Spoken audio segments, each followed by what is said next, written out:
এই মুহূৰ্তত ৰাজ্যৰ লাখ লাখ কৰ্মচাৰীৰ বাবে জনাব বিচাৰিছো বিগ ব্ৰেকিং নিউজ। কৰ্মচাৰীসকলৰ বাবে পুনৰ আহিছে এটা সুখবৰ।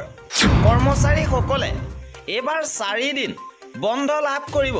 কৰ্মচাৰীসকলৰ বাবে গুৰুত্বপূৰ্ণ খবৰ আহিছে।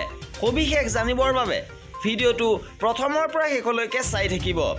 কৰ্মচাৰীসকলৰ 23 মাৰ্চৰ পৰা 26 মাৰ্চলৈকে বন্ধ থাকিব। কাৰণ 23 মাৰ্চত ফ'ৰ্থ ছেটাৰডে, 24 মাৰ্চত ৰবিবাৰ বন্ধ থাকিব আৰু 25 মাৰ্চ হোলীৰ বাবে ৰাজ্য চৰকাৰে বন্ধ দিছে।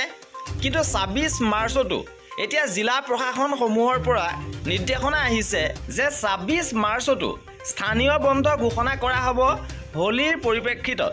আৰু একেৰাহে কৰ্মচাৰীসকলে 4 দিনৰ এই বন্ধ লাভ কৰিব।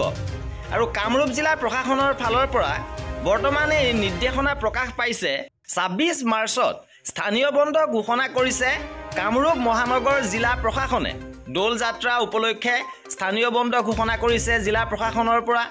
26 মাৰ্চত এই স্থানীয় বন্ধ ঘোষণা কৰিবলৈ কামৰূপ মহানগৰ জিলাৰ কেইবাটাও সংগঠনে আহ্বান জনাইছিল আৰু সংগঠনসমূহৰ আহ্বানক এতিয়া সঁহাৰি জনাই বন্ধ ঘোষণা কৰিলে। অৰ্থাৎ 4 দিন বন্ধ লাভ কৰিব কামৰূপ জিলা প্ৰশাসনৰ, কামৰূপ জিলাৰ সকলো কৰ্মচাৰীয়ে। ইপিনে আন জিলাসমূহতো 26 মাৰ্চত স্থানীয় বন্ধ ঘোষণা কৰিব বুলি আশা কৰা হৈছে। আৰু কৰ্মচাৰীসকলৰ এনেধৰণৰ খা খবৰ পাই থাকিবৰ বাবে আমাৰ চেনেলটো ছাবস্ক্ৰাইব কৰি ৰাখিব।